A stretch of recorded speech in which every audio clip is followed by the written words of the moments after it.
مردم اسپکه در ماه مبارک رمضان افطار را در مسجد می‌خورند.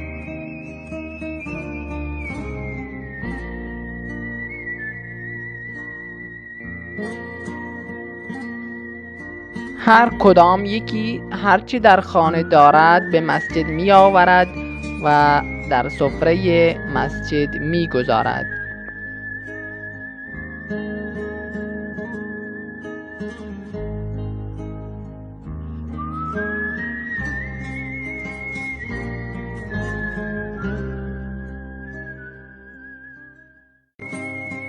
همه در کنار سفره می شینند.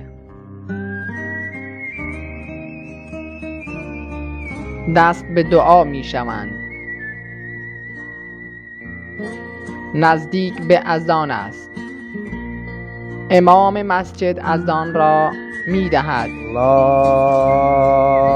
اکبر، الله اکبر، الله اکبر، الله. روزه‌داران روزه خود را با شنیدن اذان باز می کنند.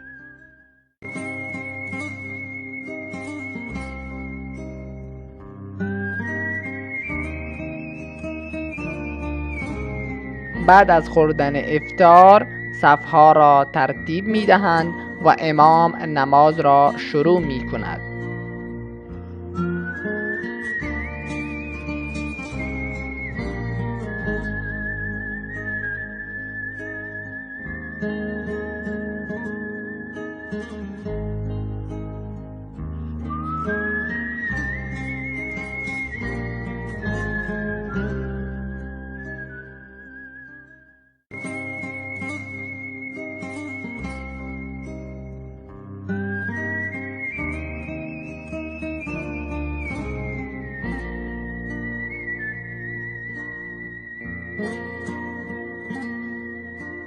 وجه فضیلت انشاءالله رمضان، بازی رمضان پر برکتین ماهی انشاءالله.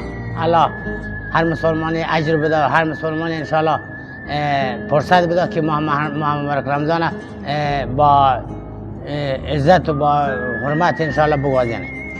انشاءالله یه ماه مبارک رمضان اولی که رحمت، دومی مغفرت، سومی گمشه که نجات از جهنم انشاءالله. دیگه مردم انشاءالله هر چیز کن به یه ماه مبارک رمضان هر چیز کن ثواب نویسه بی، هر نویسه بی انشاءالله.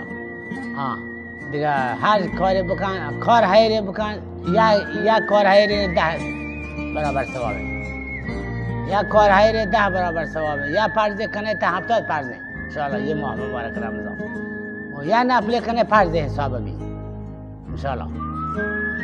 هر کسی که انشاءالله خدا توفیق بده انشاءالله یه ماه مبارک رمضان با خوشی بگذره.